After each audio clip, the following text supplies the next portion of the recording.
We finally got to hear from Justin Fields for the first time since the Chicago Bears traded him to the Pittsburgh Steelers.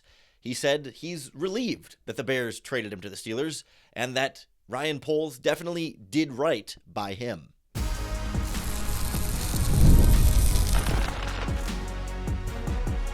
You are Locked On Bears, your daily Chicago Bears podcast. Part of the Locked On Podcast Network, your team every day. This is Locked On Bears, and I'm your host, Lauren Cox. I'm here to bring you your daily, in-depth Chicago Bears news and analysis. You can follow me on Twitter at CoxSports1. You can follow the podcast at Locked On Bears on all of your favorite social media platforms, including the Locked On Bears YouTube channel, where you can keep up with all of our video podcasts as well. Thanks for making Locked On Bears your first listen today. We're part of the Locked On Podcast Network, your team every day. And I should apologize now for not being at our usual time today, but you may have seen, or if you're not from the Midwest, maybe you didn't see, a bunch of storms passing through the Midwest area. Really, I think some major tornado damage over in Iowa and stuff. But as a result of that, I lost power at about 8:30 p.m. Tuesday night and didn't have it all day through Wednesday. And I'm recording this podcast essentially like acoustic, still no power in my house, in my studio. So I'm using a wired microphone that plugs into my laptop. Quite literally, if you're watching on the Locked On Bears YouTube channel, doing it by candlelight on the podcast here today. So I apologize that it doesn't sound the same and that it wasn't out first thing in the morning like you come to expect the Locked On Bears podcast, but still wanted to have a way to get to you here. And so we're doing a little bit more bare bones, and we'll get this up here hopefully as soon as I can get some power and some internet back in my own home. But still wanted to make sure we got to hear from Justin Fields on the show today about his departure from Chicago and his arrival in Pittsburgh and kind of how he went through that process. Because I think the last time we really heard from him was on the St. Brown Brothers podcast. Amon Ra and Equanimous had Justin Fields on towards the end of February, where Fields kind of said, okay, like I'm kind of getting tired of sitting around. Either trade me or don't, but can we just move forward here? Like let's get some action moving forward. Of course, that didn't happen until, was it late March or was it even early April? I forget the exact date that the Bears traded him, and I don't have internet in front of me to be able to look up and correct that because I'm sitting in a powerless house. But you get the point, right? It was another month plus before the Bears finally made that deal. I'm pretty sure it was the end of March. And so it's been a while. We haven't heard from him and what he's been going through, but clearly now, he said he found out the trade news. Of course, they let him know before the trade actually happened. He was on vacation in Italy, so kind of a rude interruption of the vacation there. It was like late night Italy time when the news came across, but for him, like, kind of saw it coming in some capacity here and feels like really happy to be able to move forward with a new opportunity for him. So, how do you look back on the time in Chicago? Yeah, I mean, there was a lot of ups and downs, but all in all, I appreciate every relationship that I built. All my teammates, they know that. Nothing but love for the city, for the fans, and for my, old teammates and coaches. Did you feel they did everything they should have done to facilitate your growth? I'm not really gonna, harp on the past. It is what it is. It's in the past now. I'm here now. So, like I said, I'm grateful to be here and grateful to be a part of this team. When you find out that you're traded at 10 o'clock local time, I mean, are you able to sleep that night? Are you on the phone? What kind of happens after you get that news? I mean, yeah. I've been dealing with, people for, a long time. So, in my exit meeting, we were in the same situation last year with having the number one pick, and it was just a little bit different this year. So, I mean, I'm not naive to the fact that, I can read body language and stuff like that. So it wasn't really just a shock to where it's like, I got traded. Like, I knew what was going to happen beforehand. So I'm just glad I got, traded to the spot that I wanted to be at. So. Was it a relief? Speaking of that, was it a relief to get the news that it's happened? I think so. I think when you're just, waiting, because I knew I was going to get traded, at the end of the day. That's just what it was. So it was just, just me waiting and, me, trying to figure out where I'm going to be at and stuff like that. It was definitely a relief to, kind of be on a team and know where I'm going to be at. So. Justin, how about being traded into a really good situation? Because you could have gone a lot of places. Yeah, I mean, shout out to, Pose. He would communicate it to him, through my agent, and I told him where I wanted to be, and this was the place I wanted to be. So, he, honored that, and I appreciate him for that, and glad he was able to put me in the spot where I wanted to be at. Some interesting timing revealed there from Justin Fields, that at the exit interviews after the season, that's when he really started getting the sense that they were looking at the idea of trading him, not just looking at it, but like strongly considering, right? Comparing last year's exit interviews to this year's exit interviews.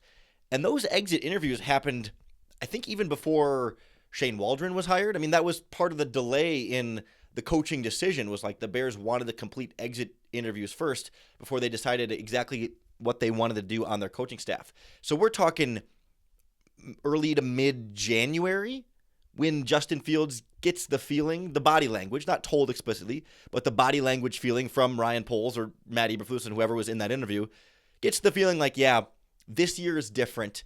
They're probably going to end up trading me.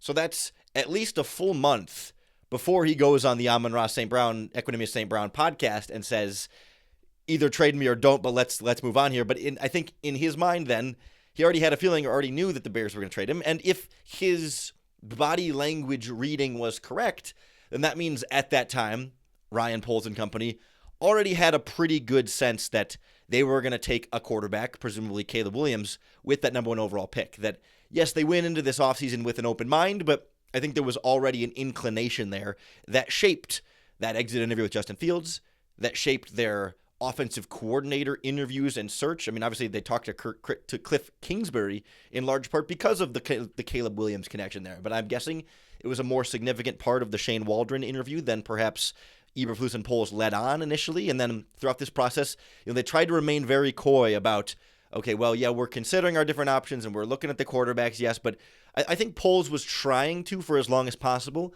make it as similar this offseason as it was last offseason, where they said, yes, we're going to explore all our options and see what's best for the team. But Fields is right that something felt different about this year and this offseason all along. And the fact that he could sense it, I'm sure, only added to some of his frustration or impatience or whatever word you want to use there when you're sitting on a team feeling like, okay, I feel like you guys are going to trade me, so can you just trade me and get me over with?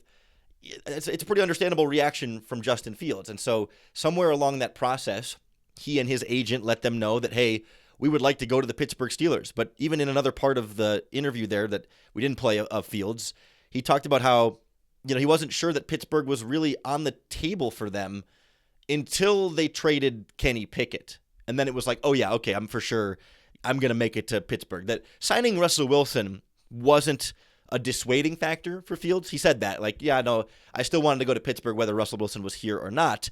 But them having Kenny Pickett still made him feel like the Steelers wouldn't trade for him, wouldn't want to trade for him, wouldn't give up assets in order to acquire him when they already had a younger, former first-round pick quarterback in Pickett. But then as soon as Pickett's gone, Fields goes, oh, that's when the moment he realized he was going to end up a Pittsburgh Steeler. And I think we don't know the exact order of operations there, but I think I got the sense that the Bears and Steelers talked and were going to send Fields to Pittsburgh. But Pittsburgh, before finalizing the deal with Chicago, made the Pickett deal official first and then traded for Fields. So they traded away Pickett, then traded for Fields, but I have a feeling that they confirmed that Fields would be coming first before officially trading away Pickett and then officially trading for Fields. Like, they weren't ready to give up Pickett until they knew they would get Fields, but they didn't want to officially get Fields until they gave up Pickett. And so I think they were very deliberate in how they ordered that operation, and it all left Fields now a Pittsburgh Steeler and the Chicago Bears moving forward with Caleb Williams. I don't want to spend too much time this offseason, living in the past and looking back at Justin Fields, but I do think now that things are a little bit more settled, it's worth looking back and saying, like, what would the other path have looked here if the Bears hadn't traded Justin Fields? Where would things be right now compared to where we are now? And how would we feel about it differently now that we've had Caleb Williams in town and see what Caleb Williams and Rome Odunze can do compared to what Justin Fields might be able to do in this situation that Caleb's coming into right now? So we'll kind of look at what the alternate reality would look like had things gone differently this offseason next on Locked On Bears. This episode of Locked On Bears is brought to you by our friends at Yahoo Finance. I love Yahoo Finance as my go-to source for all the financial investment news I could possibly need. It's got everything all in one place. Stock updates, broader economic trends. Certainly a lot of talk about inflation and inflation improving, but then like consumer price index and certain areas of the economy doing better than others.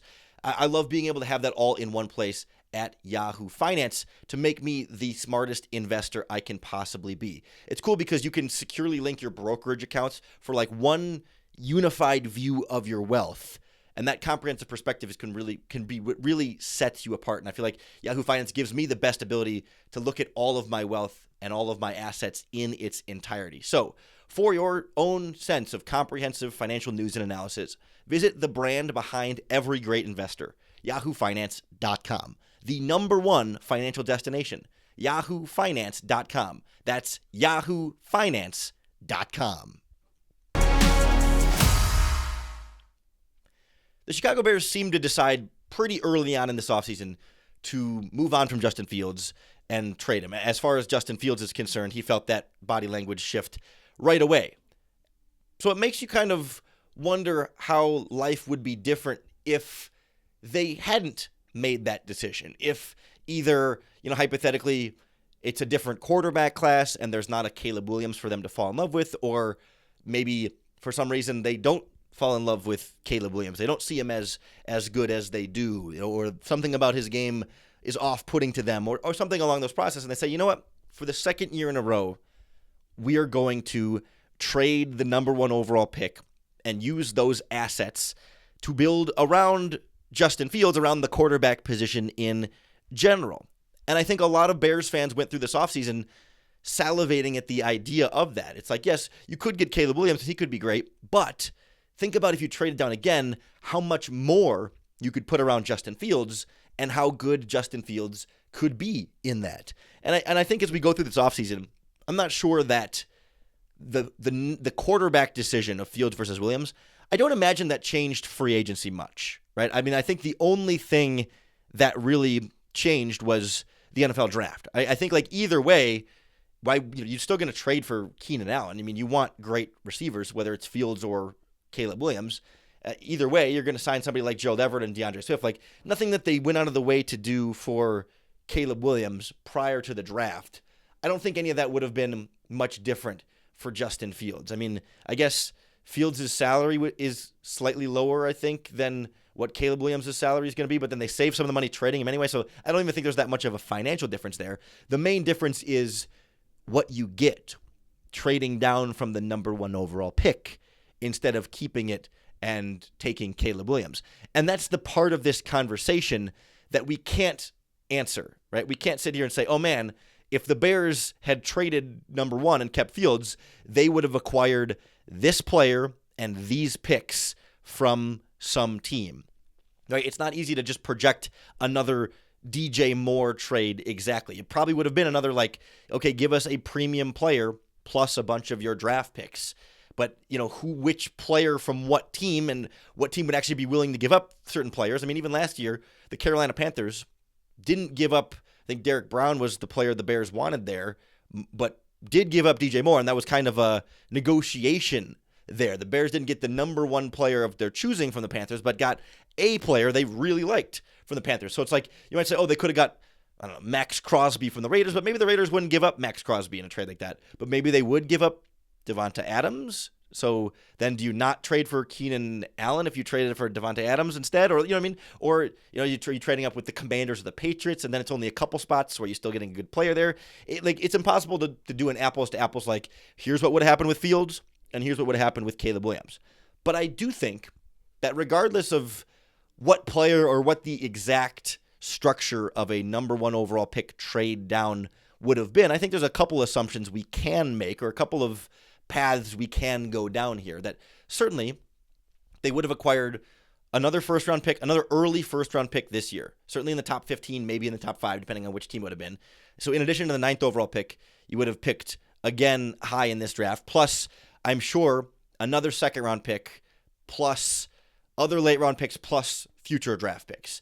So with all of that, we can say at a minimum, you still could have got Rome Odunze with the 9th overall pick, although you could have potentially taken Marvin Harrison with an earlier pick. But you're going to get one of the top rookie wide receivers for sure, had you traded down, whether that's Odunze or one of the others. And you're probably going to get another top 15, top 10, top 5 player. So does that mean you're getting a top 10 pass rusher like Leatu Latu or Dallas Turner or Jared Verse? Some of the guys, I know those guys ended up going a little bit later in the first round, but they would have been in the conversation for sure with that pick. Or are you getting a top flight offensive tackle like Joe Alt, Olu Fashanu, et cetera, like you would have had another pick in that top of the draft to grab another top premium player to pair with your top premium wide receiver. And then you would have an additional second-round pick and or third-round pick to then take another player at another position of need. Like I think the big difference would have been you would have more opportunities to add. I mean, you just have more picks, so you could fill more of the needs that it felt like the Bears weren't able to fully properly address in this draft, right? You could have got a earlier edge rusher than Austin Booker, maybe an earlier offensive tackle than Karan Amagaji, maybe another center to have a long-term younger player developing there, maybe another safety to be developing behind Kevin Byard at the free safety position. Like, I think you would have been able to see this team sprinkle more players in at more of those key positions of need and take them earlier in this draft, plus having picks added for next year's draft as well, plus potentially important veteran player from another roster, Jonathan Allen, Duran Payne, pick a player from a team. And I don't know if they would be willing to give those guys, but some kind of good player from another team could have been included in that package. So that's obviously intriguing and certainly puts the rest of the roster in a better space than it is right now for Caleb Williams. But then it comes back to the differences at the quarterback position, right? Is Caleb Williams enough of an upgrade over Justin Fields to have made that worth it? And I think Justin Fields' value on the trade market certainly reflects the difference there, that if trading for Caleb Williams is worth all those picks and Justin Fields is worth a conditional 6th round pick that could become a 4th round pick, that tells you the difference in the value between those two quarterbacks and how they're viewed around the NFL. But I also think there's a certain level of long-term certainty that the Bears are, or not even certainty, but long-term stability. That's the word I'm looking for. Long-term stability that drafting Caleb Williams gives them, because we're coming up on the 4th year of Justin Fields' rookie contract. The deadline to accept or decline his 5th-year option, I think, just came and went technically, but I think it was already a foregone conclusion that it wasn't going to be taken because it was going to be a significant number. And maybe the Bears, if they'd kept Fields, would have considered taking the 5th-year option. But let's continue on the path that they don't, for example. Then all of a sudden, you're in a tough spot after this year, almost no matter what. Because, okay, if say you trade down for number 1, you keep Justin Fields, all the stuff we just talked about. If you go through this season and say Justin Fields doesn't get much better, and you're still kind of questioning if he's the guy or not, and he's entering free agency, then what? Do you try and sign a veteran quarterback and restart that way? Do you try and draft another quarterback next year, but you'd have a lot more picks to be able to move up, but you wouldn't already be up there. So that's another challenge. And they're not an impossibility, but just an obstacle for the future of your quarterback position.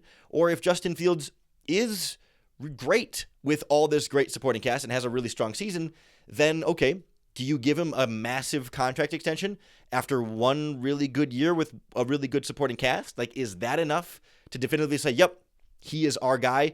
Let's give him $40 million a year. I mean, it makes me think of the Daniel Jones situation in New York, where he had a great year when the Giants put a pretty darn good team around him, but he wasn't able to sustain it. And so you get locked into this long-term contract, and you end up being in a pretty tough situation where you're paying your quarterback a lot of money when the production isn't quite there, but it limits your ability to keep building around that quarterback, and then you can't be as good. So it just feels like one of these tricky situations with Fields where it's like almost no matter the outcome, there were going to be additional challenges in the future. Now, if Fields was great and then stayed great, then problem solved.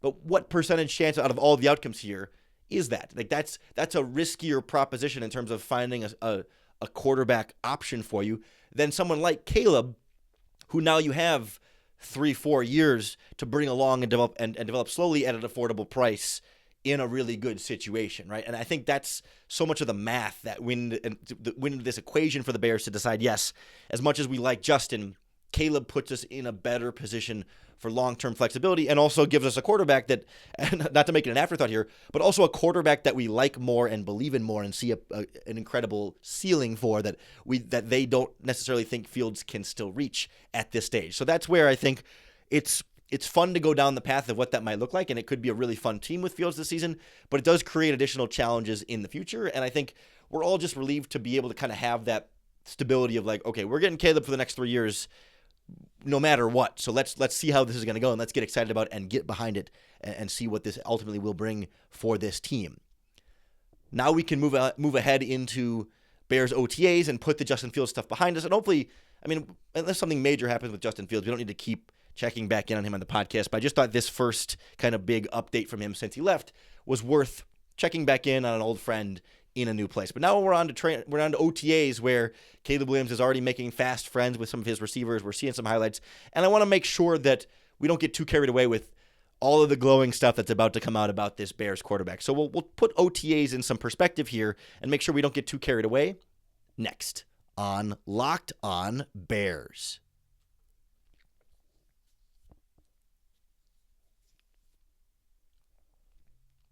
OTAs is a fun time of year because everyone's back together. Almost all the players are as healthy as they can be. I guess some of them are still recovering from off-season stuff or lingering issues from last season, but it's about as healthy of a roster. Everyone's in about as good of a shape as you could hope. Like, everyone is happy to be back together, having a fun and loose time, learning stuff, trying stuff out, throwing the ball around at practice, and making plays. And it's incredibly fun, and we love getting the updates because we've been a little bit football starved. We get to see Caleb Williams in the 18 jersey and Rome Odunze in the 15 jersey? Yeah, 15 jersey. And all the, and Keenan Allen out there in number 13. And all the new pieces are together on the field in a way that we can see for the first time. And I think we should all be excited about that. I don't want to tell anyone, no, don't be excited. You shouldn't be excited about these players. Absolutely. Enjoy the heck out of it and soak up every social media video that the Chicago Bears put out.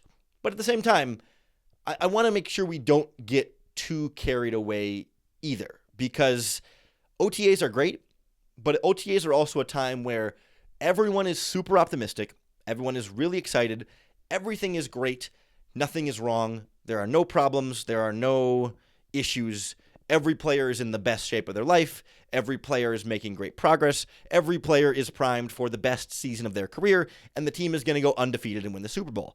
And as we know, that doesn't happen ever, and certainly doesn't happen to the Chicago Bears.